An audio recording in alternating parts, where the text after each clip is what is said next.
Today's session, for those of you who are new to webinars, it's just the same as a seminar, but we do it over the web, which allows us to reach a lot more people through a similar process. We aim to make a presentation for 15 to 20 minutes. It might be slightly longer today because of various Sonne Lumiere contributions. And then we have 15 to 20 minutes for questions and comments, but do please feel free to type your questions or comments at any time. These conversations go much better if things come up as they occur to you, and my role is to try and weave them seamlessly into the conversations with Sian and Lynsey. So, for those of you who are new to a webinar, you should have the toolkit as the screen shows there. You can type in any questions, comments you have, and we will then try and answer them directly. If there are any that we can't answer, we will undertake to get answers back to everybody who's registered through email subsequently. As I mentioned before, this is the second webinar in a series of 6 that are being supported by the Department for Education as part of the First and Foremost project. For those of you who were with us 2 months ago, the General Introduction to Speech-Language Communication Needs in Early Years Provision is still available on the Alliance's YouTube site, and the resource pack to support it is currently being finalised and will be available by the end of this week. Further notification will come out to those who registered for that. So today is promoting a broad vocabulary. You'll see that there are 4 more remaining sessions. Lynsey did ask me to point out that whilst we have a particular focus of one webinar on the support needs for children with English as an additional language, the issues around support for these children are covered generally across the whole range of the webinars, but we did feel it was important to focus one specific topic of a webinar on the particular needs of those children. I'll give you the dates and times of the 3rd in the series when we finish today. Right, the aims of today's session are to consider why words are so important for children's future success, to understand how our youngest children acquire words, to consider the important role we play as adults in building children's vocabulary, ensuring we as practitioners maximise the impact of every adult-child interaction, and to reflect on current practice and share good practice with you on some suggestions that we have which can support the development of children's early vocabulary. I'll say no more. I shall hand over to Lynsey to take us through. Okay, so hello again everybody. So the first thing we wanted to just highlight is what do we actually mean by vocabulary. You can see on this slide here that it's all about words and the words that are in a language or a special set of words that you are trying to learn. And the word itself first came into use in the 1500s. And it really just meant that it was a list of words which had explanations. The noun vocabulary came to refer to the range of language a person or group used. I suppose I'm struck suddenly by a memory of watching Rowan Atkinson when the guy was collecting the words to publish his dictionary. But anyway, enough of that. I think Samuel Johnson is who you're looking for. There you go. Let's move on. I was lost for words at that point. However, I think it is important that we realise that as people became more actively engaged in pursuing activities as such, and equipment was developed, so the vocabulary actually sort of increased in size, because you actually then had to learn the words for the different bits and bobs that were being used. And similarly, if we think about our children coming into our learning environments, first we've got the very familiar that describes the environment or the resource that they're using, and then the children become more knowledgeable about the bits and the names for the bits that are involved in that piece. Thank you. Well done. That was a big explanation. Okay, so this have a look at the next slide. That's where we're talking about three distinct areas, so quantity, quality and narrative. And I think it's really important to point out here, as I'm sure you're all aware, every child is unique, so please don't take the age ranges as read here. They don't have to be distinct age ranges. Children are obviously different and unique in their own ways. However, this is just a broad outline suggesting regarding quantity, it's the younger children in particular who really benefit from hearing lots and lots and lots of words being exposed to them by parents or carers and yourselves. The toddlers, we're talking about the sophisticated words here, the quality of those words are vitally important for them. And regarding the preschool children, it's more about past and future events as well as explanations. And we'll actually go into explanations, the narrative, in a bit more detail later on. Can I just ask, with the young children, are we talking about exposure to lots of words or lots of sounds that could be words or could be nonsense to an adult? Oh, absolutely. Again, it depends on the ages of the children. We do actually specify when it comes to talk about babies the different nuances of the language. So it could be a babbling sound, it could be a cooing sound. As long as you're mirroring and copying what the children are saying, particularly the younger they are, that's going to be really beneficial to them. So that can still be regarded in the quantity. Thank you. Okay. So if we move on to the language pyramid. Now some of you may already be aware of this language pyramid. You may have seen it in a previous webinar that we've done. If you haven't, then please just take a look at it. So we've regarded this before as almost like building blocks of language, but you don't necessarily have to have all of them to reach the next stage necessarily, although it does suggest that by the way that the diagram's sort of laid out. However, what's really important to remember here is that vocabulary is important all the way through the language pyramid. As you can see on the left-hand side, we've got the adult-child interaction going up and down in either direction there. So we need, if we look at the bottom, we need good listening to hear words and good looking to relate the objects that we are looking at to the words that we hear spoken. So the next section, play, that provides the environment where we gain that vocabulary in quantity and quality, as I've just suggested in the last slide. Vocabulary is the foundation of understanding, which is the next layer of the pyramid you can see. And in order to have conversations, so the talking part, the next bit of the pyramid, we need to be able to say words clearly for others to understand us, and that's where you get to the pronunciation. But also, let's not forget that we really need vocabulary to describe our emotions as children and as adults. So it's vital that the vocabulary is considered all the way through the language pyramid. Okay? Thank you.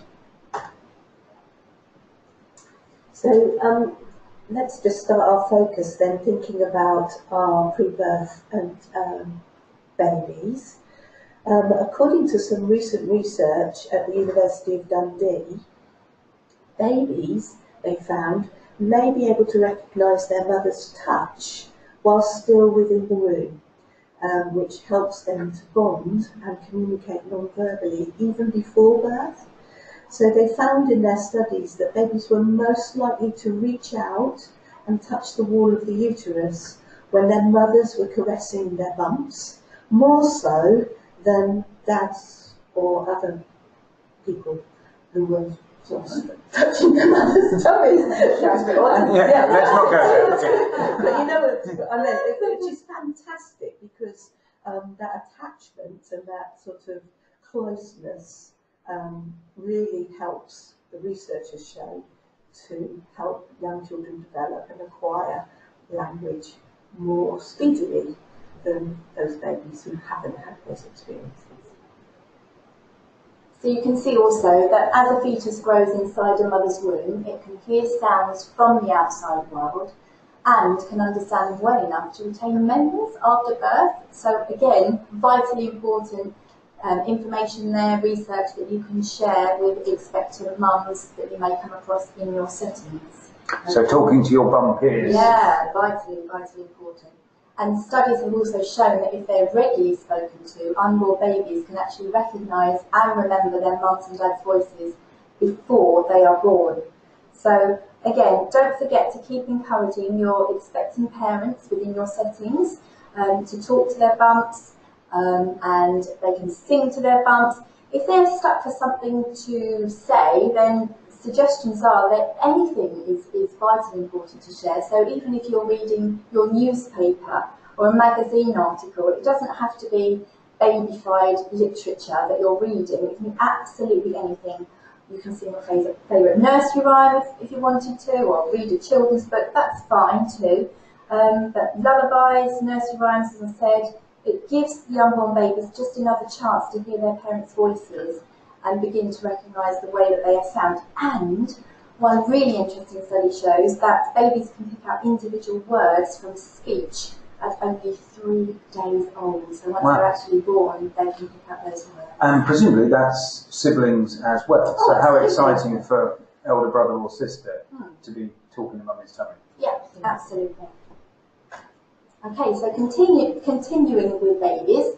So as Sian has suggested, the first baby talk then becomes non-verbal and happens soon after birth. So this is where you'll get babies grimacing, crying, squirming. They're basically expressing their ranges of emotions and their physical needs. So it could be fear, hunger, frustration, sensory overload, all of those different things. So again, really encourage your parents to learn to listen to and interpret their baby's different cries. And obviously if you're working in a day nursery and you've got practitioners working with those babies, get them to try to listen in and interpret, see if they can find what those different cries are actually meaning.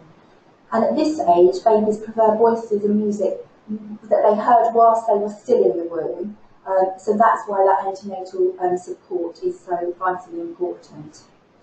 As you can see, there's a second bullet point. So it says at 3 months, typically babies listen to voices, watch faces as they're spoken to, and they start turning towards other voices, sounds, and music that can be heard all around them.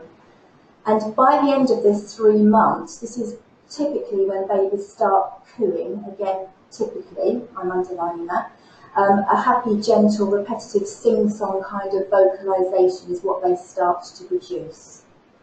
And then you can see also on the third bullet point, at 6 months, that's when you start to hear the babbling. And by the end of the 6th or 7th month, babies tend to start responding to their very own names. They recognise native language at this stage, and they start to use intonation, so they use their own tone of voice to tell you if they're happy or if they're upset. Okay. So again, the first bullet point here, after 9 months, that's when they can understand a few basic words, like no and bye-bye.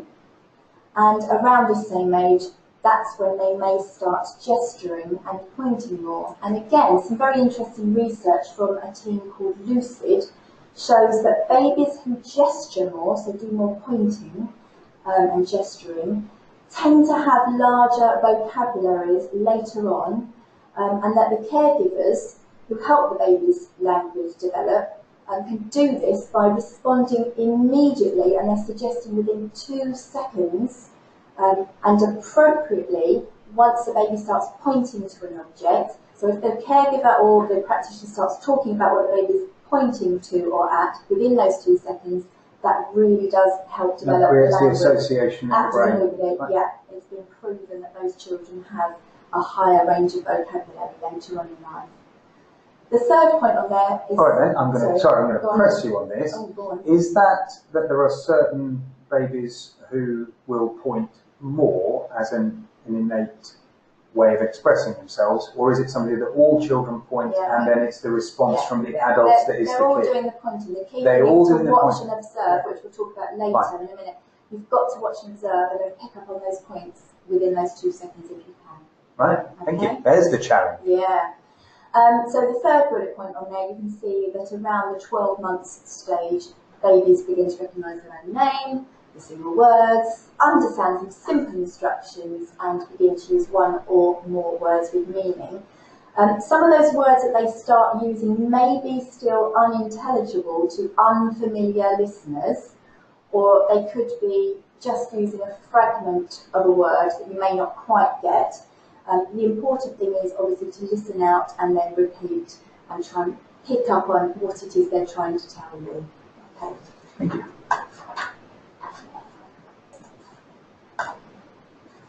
So here we're going to be talking about the different sort of things that you can do to help babies learn to talk. So it's the watching, listening, praising, imitating and elaborating, which I've kind of just suggested. So if you're watching, again, you may find that babies are pointing, or they may reach both arms up to say they want to be picked up, or hand you a toy to say they want to play with it, or they might even push food off a plate to say they've had enough. So watching really carefully to pick up on those key messages is obviously vitally important. So always try to smile, make eye contact and respond to encourage these early non-verbal attempts at baby talk. The listening part here is where you're paying attention to the cooing and the babbling, and then you repeat those coos and babbles, if that's what you're hearing, right back to the baby. Babies will try to imitate sounds that they hear, and they will vary pitch and tone to match your language. So the more you expose them to, the more likely they're going to try and imitate you, which we'll come on to in a minute.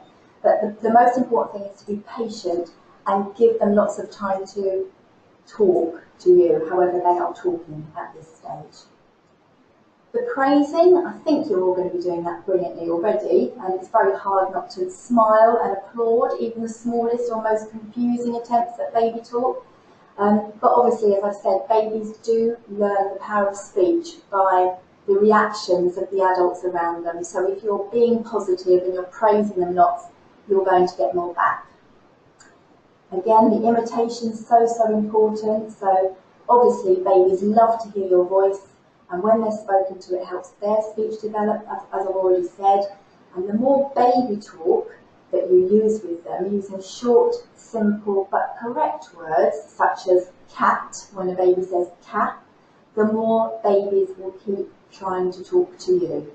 So it's serve and return, which I know Sian's going to talk about in a minute in more detail. And the elaborating part, which is almost like the expanding part we might talk about later, but if we're thinking about babies, if, for example, they were having a snack, they were eating some noodles, whatever it happens to be, if baby points to the table and makes a noise, don't just give them more noodles and respond to them that way. Instead, point to the noodles and say, oh, do you want some more noodles? Or, oh, these noodles are really tasty. And just elaborate on what it is they're trying to communicate with you, with your own vocabulary. So we're now going to share a little bit of research about toddlers. So as you can see, we're progressing through the ages of the children.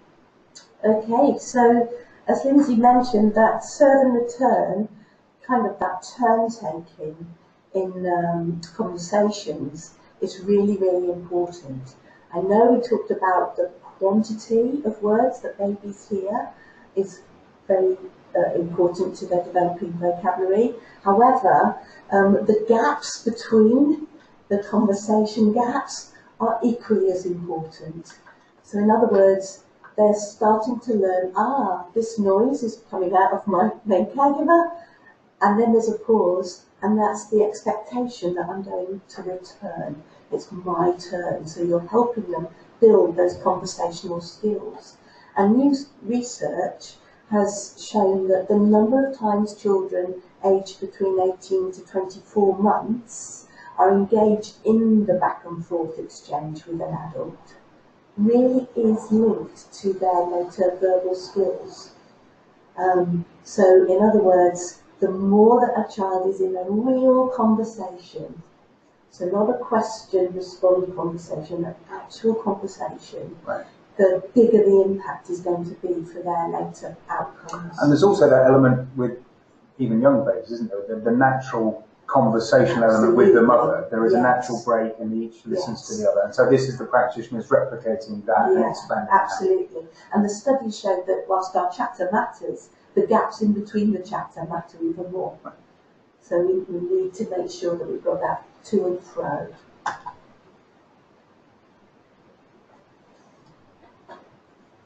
Okay, so exposing our babies and our infants, our toddlers, to baby talk could help them grasp language faster. Now that's quite a controversial thing, as in what do we mean by baby talk? let's not be confused with parentees, okay? So we're going to just put that to the side and think about the fact that this research from the University of Edinburgh found that youngsters who frequently heard diminutive words ending in Y, so for example like mummy, tummy, doggy, had a larger vocabulary by the time they were 21 months old than others that hadn't. Now, in that research, they also discovered that actually the same goes for onomatopoeic. Thank you. So, for example, chew, chew, etc. Woof, woof, splash, drip, drop, etc. Really, again, linked to this sort of growth in vocabulary. So part of the research showed that the 47 children who were being studied, when their vocabulary was analysed at 9, 15 and 20-month marks, the children who had heard the higher proportion of diminutive words, so the more that they heard these words being repeated, developed their vocabulary at a faster rate from the beginning to the end of the experiment. So, whilst that is fantastic, Michael, I do have to put a little bit of a health and safety warning here. We mustn't forget to be quiet, because as adults what we tend to do is talk so much that we're forgetting about those periods of silence for the children to be able to process what has just been said or to come up with their own responses. So we do need to be aware of just how much talking we do. And we're going to explore that a little bit further later on in the show. A question in from Sarah asking the ending in Y, and this is my interpretation of what she's written here, so I hope I'm interpreting this correctly. Did they explain why the Y on the end? Was that an important factor? Because I'm thinking from the onomatopoeic sounds, I can see the association between that's the sound and this is the word that describes that sound. It's almost a progression. I'm just wondering about the mummy. Is there a difference between mum and mummy? There must be. If you were to look closely at the research, it explains it in further detail. I don't actually know. I don't know. Right. But we will endeavour to find out. We will. And get we will back. Come back to you on that. We just liked that. Yeah. Okay. No. Yeah. Thank you. Not sure why. I'm not sure why. Yes. All right. Okay, so we could carry on here working through the milestones, and the expected vocabulary development of the toddlers, but we thought we'd now maybe focus, as we said in our aims, on some practical strategies for you to help the toddlers extend their vocabulary learning. So some of you may have seen this before. This is actually taken from the Every Child a Talker practitioner folder, a fabulous resource if you want to have a flick through it. This is actually from page 15 from it, and it just gives you a practical idea here to have a little think about where language is taking place. So you can see on the screen the resources it suggests that you take to do this activity, and suggests that you make a drawing. So this is a very simplified version. I'm sure your settings don't necessarily look like this, but it gives you the general idea. So the idea is to think about the environment in which children play and learn and how it can increase opportunities for communication, use and understanding language.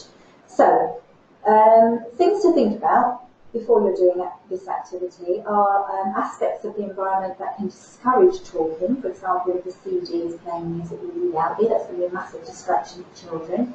But to think about places in the setting where good talking already takes place.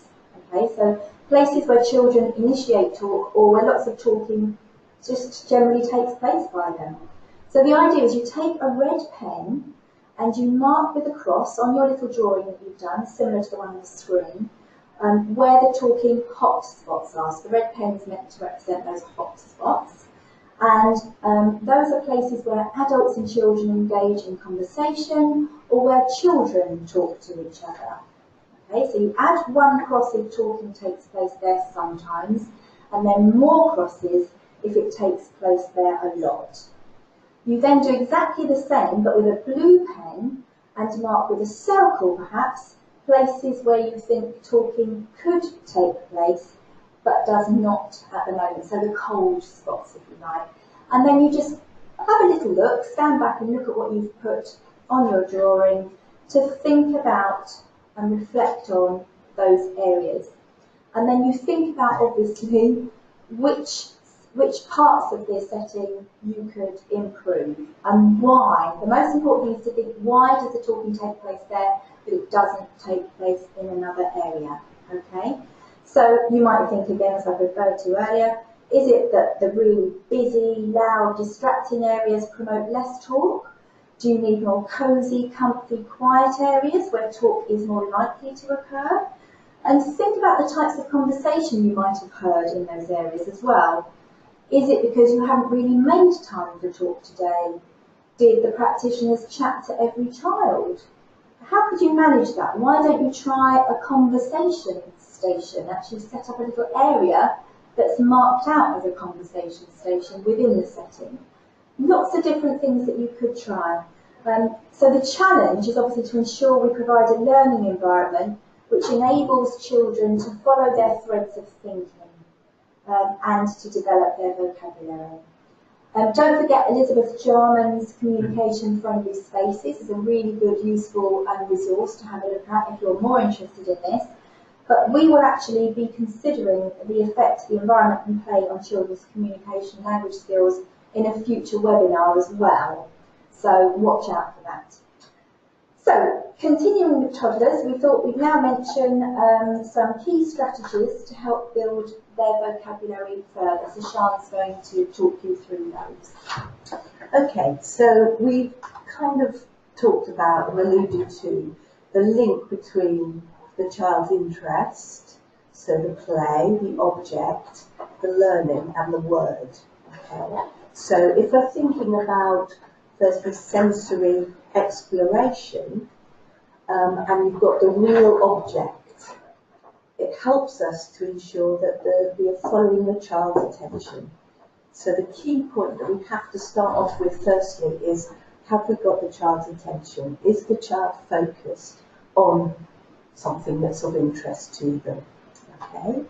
Then we know that linking new words with objects helps to make that new word memorable.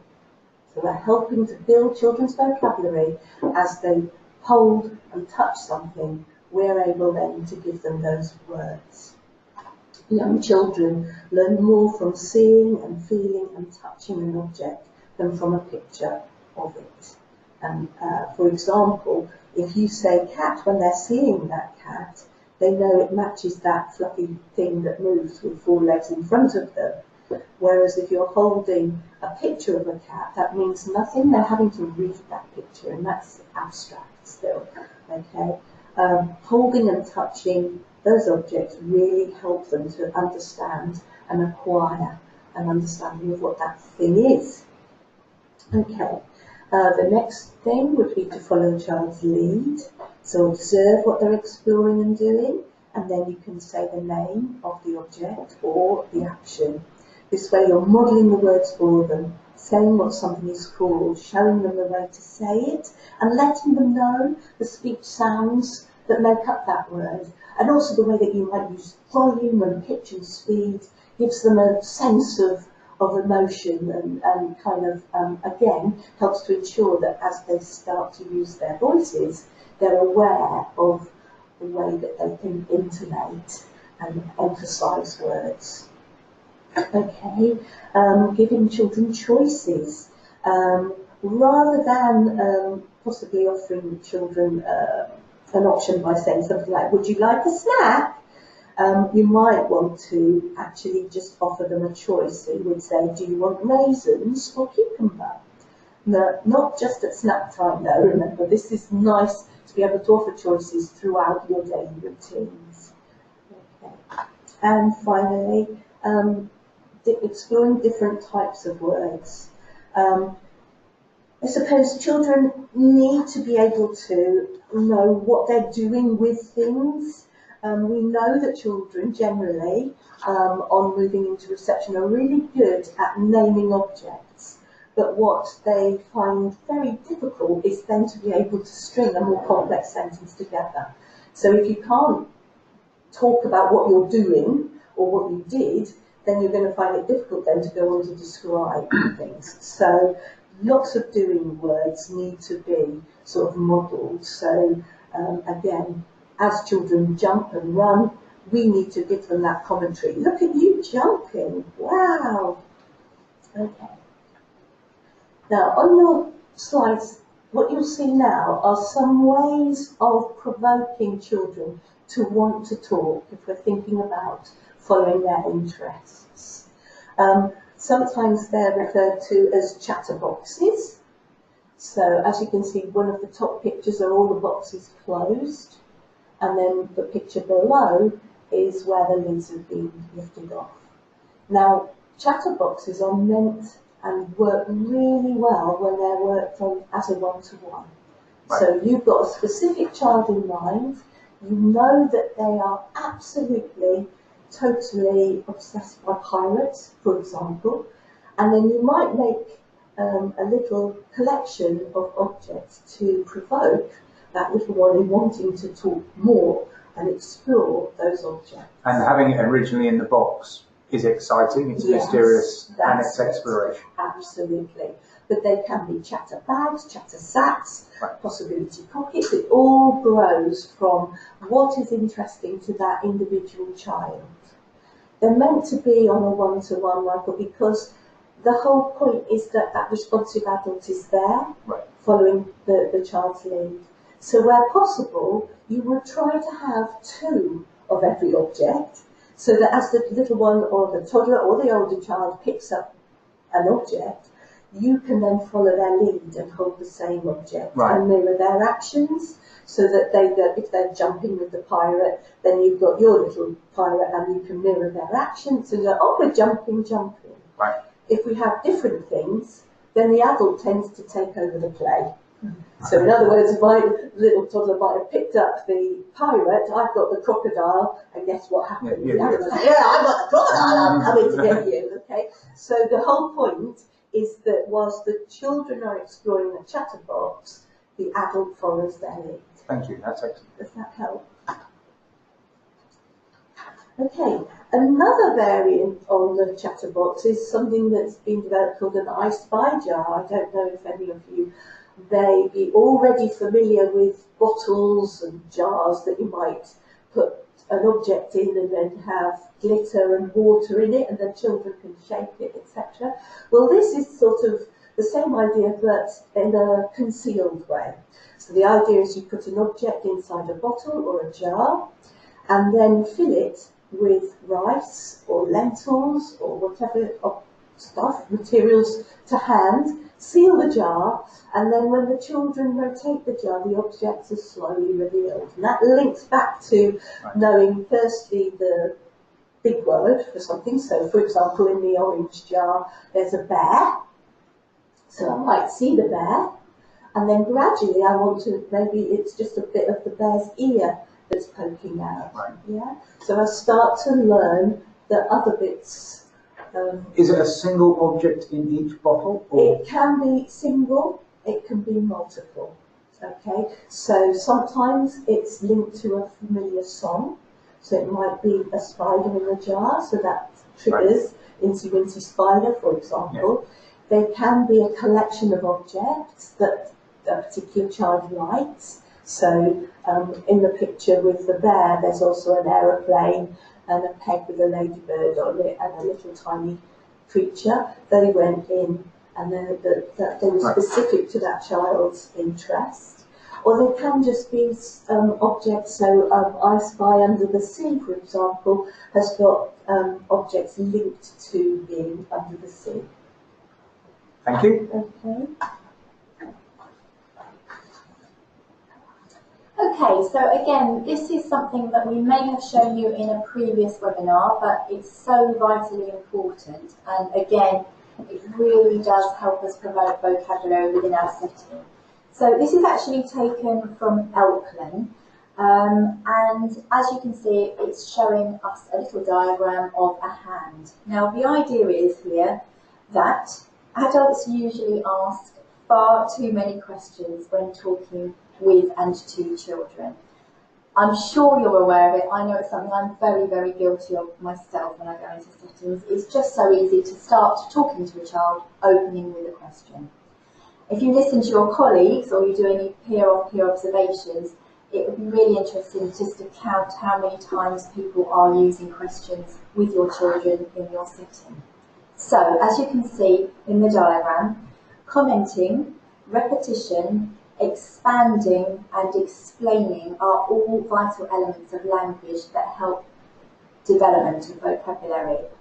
So if you try and think, that's all right, Kick the bucket. Kick the bucket. It was actually in, but there you go. So the idea is to think of your hand when trying to remember not to ask so many questions. So your thumb here represents one question to the other 4 comments, repetitions, expansions or explanations. So the ratio is 1 question to 4 of the other things. It's quite hard to do. Please try it. As I say, it's something that I find particularly difficult, but I'm aware of it, so that's good. I've been reflecting. So we've mentioned commenting quite a bit already. So just to clarify, repetition. As we said earlier, children do need to hear lots and lots of words repeated over and over before they will learn them properly. So keep saying the words that you want them to learn and plan to use them. They may try to copy you. The younger they are, obviously, they may not get it right immediately, but it doesn't matter. Just keep repeating it back to them, and obviously, eventually, with those attempts, they will get it right. I have to ask you to give me an example. An example of a repetition? No, in terms of 1 question to 4. The question from the child or from the adult? From the adult. Right. Yes. Okay, so what did you have for lunch? Is my question to the child.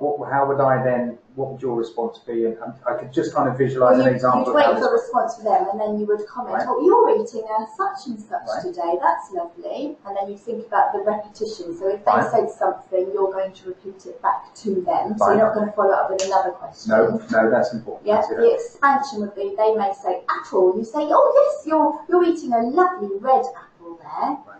And then an explanation, for example, could be if they were playing, they're putting Dolly in the bed.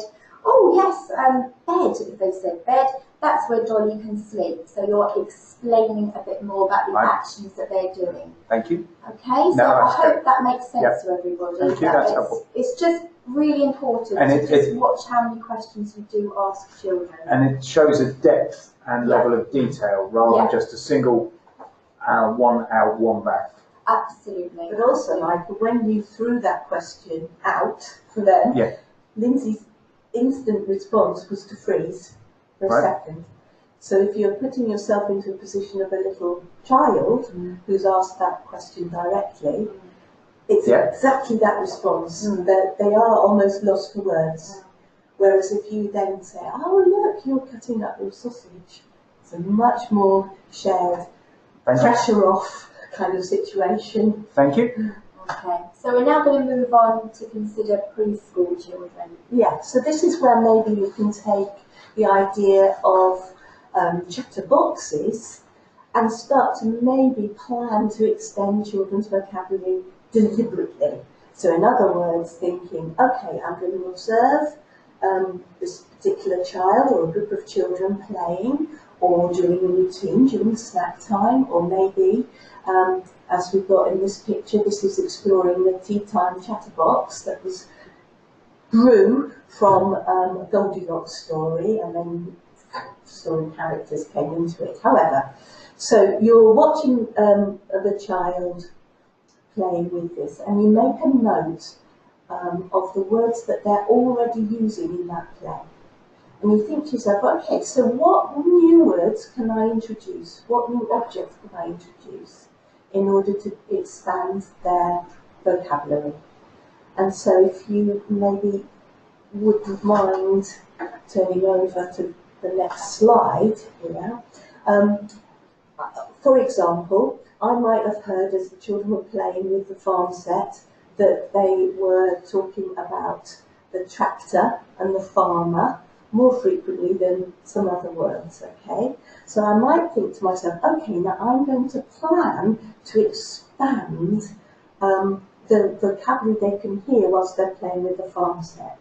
And I'm going to think of maybe two new objects that I might introduce. So I might introduce a new animal, so it might be the sheep, or it might be a pig. I might introduce the farmer. So I've actually got a little Playmobil character who is the farmer. Okay, so they are the two nouns, the two new objects.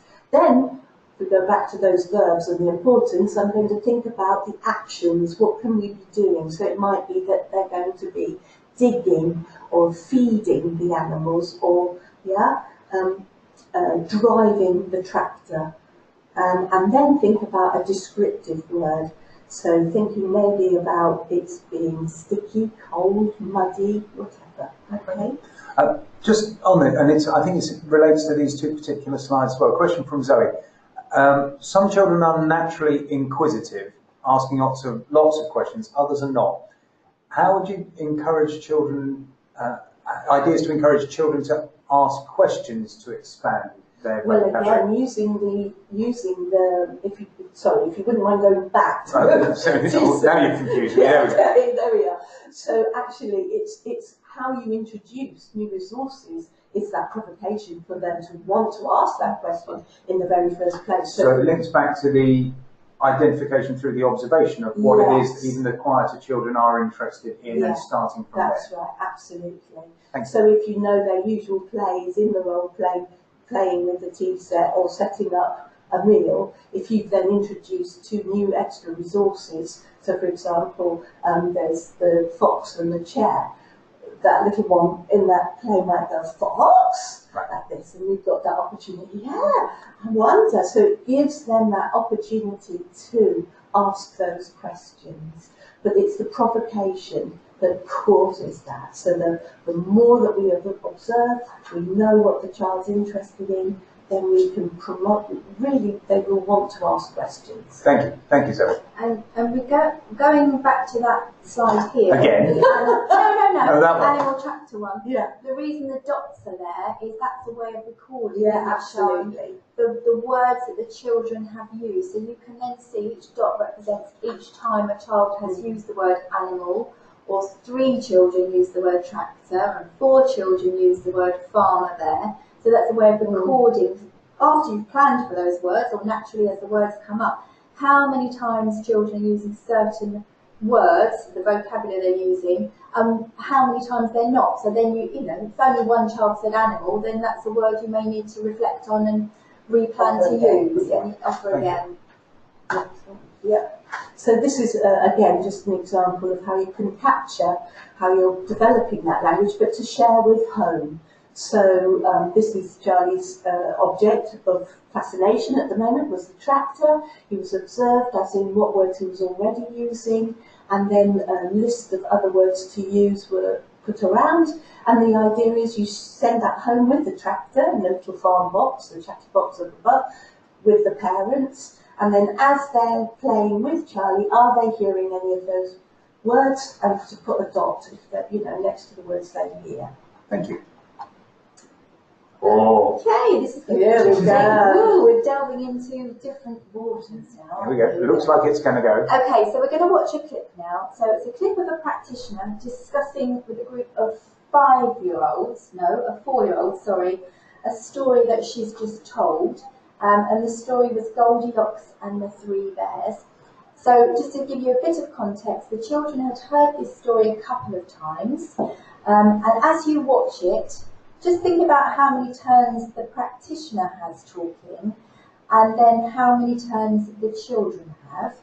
And also consider how many words are used by the practitioner, then by the children, and how many questions are asked. Okay.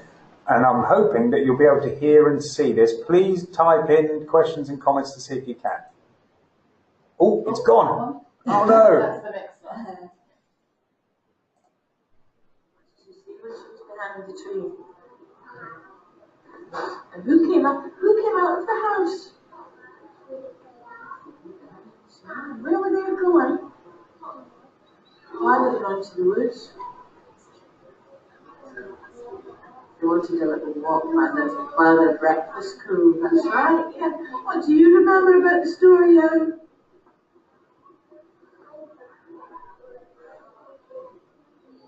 You remember when the three bears, when they came back?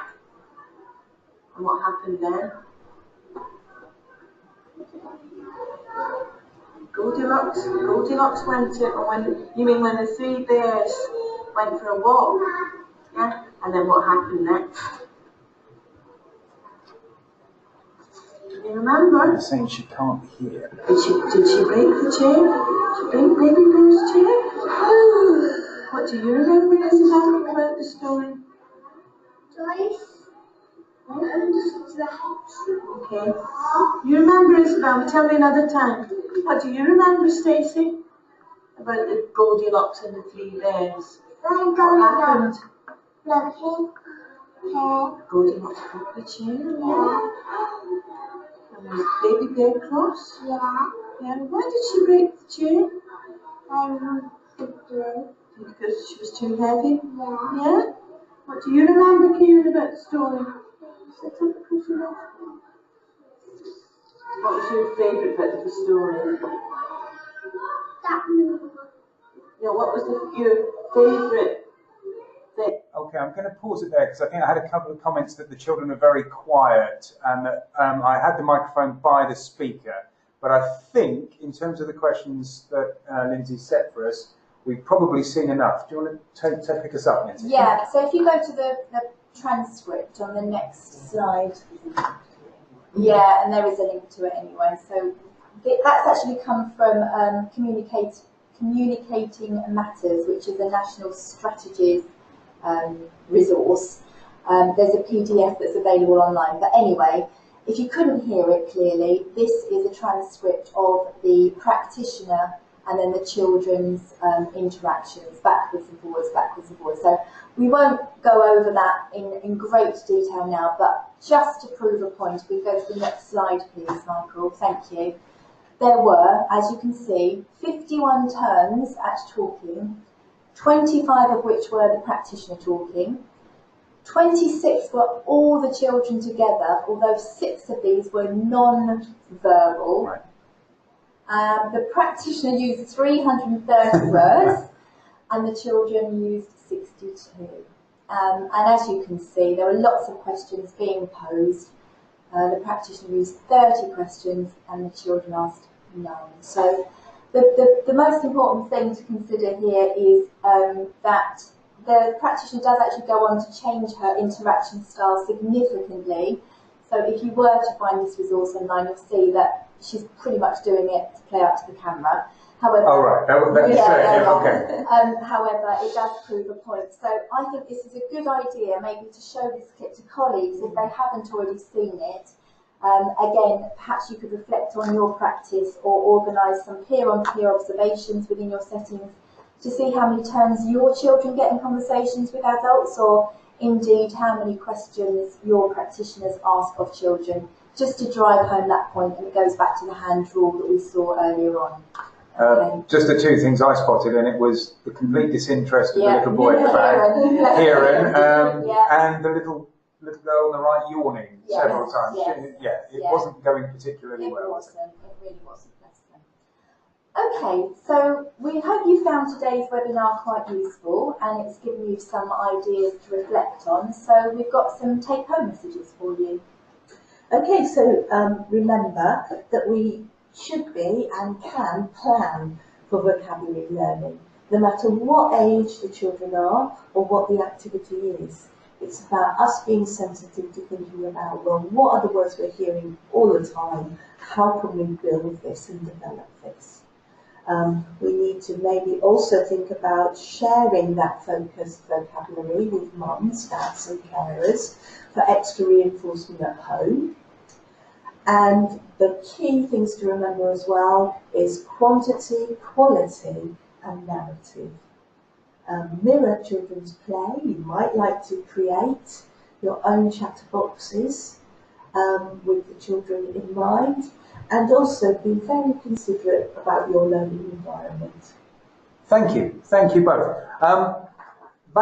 just for a couple of seconds, if you'll indulge me, I'm going to invite Isabel here because she had the answer to the why question.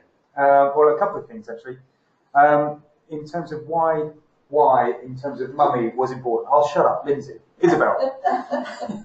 So, the diminutive words question about mummy, daddy, and why the yuk bit on the end is important. And an additional part of that same research was that infants whose parents talked to them at a higher pitch, but with elongated vowels, had learned 3 times more words by the age of 2 compared with infants whose parents didn't. And so the more parents exaggerated vowels, so how are you? The better the 1-year-olds babbled.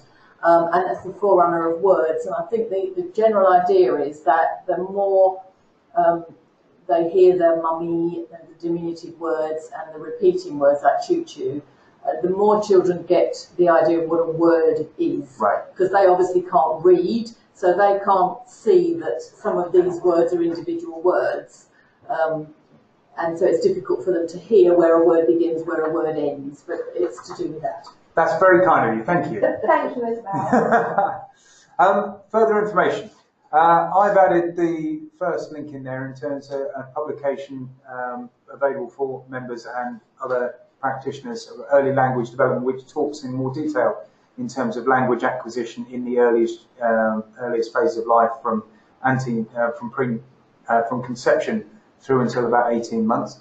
And various other links there which link back to various things that have been added on today. Thank you. My coffee table is covered in Post-its. Zoe, you are very kind. That's a lovely comment. I thought I better write that quickly.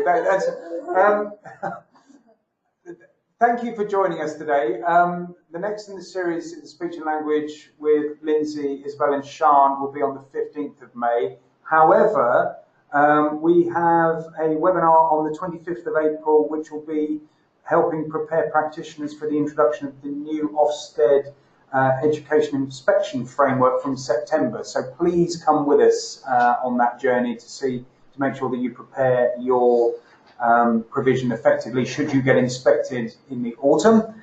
I will just waffle on for a couple of seconds to see if there are any more questions or comments to come in from those of you who've been with us on this journey. But it just remains for me to thank Sian, Lynsey, and also for the contribution towards the end to Isabel, sitting at the back of the room. Okay, this webinar should be available on record by the end of this week. There will be a resource pack that comes with it, which will allow you to disseminate this to your members of your staff. And hopefully you'll join us for those later in the series. And my thanks to you all. Thank you very much. Bye-bye. Bye. Bye. Bye.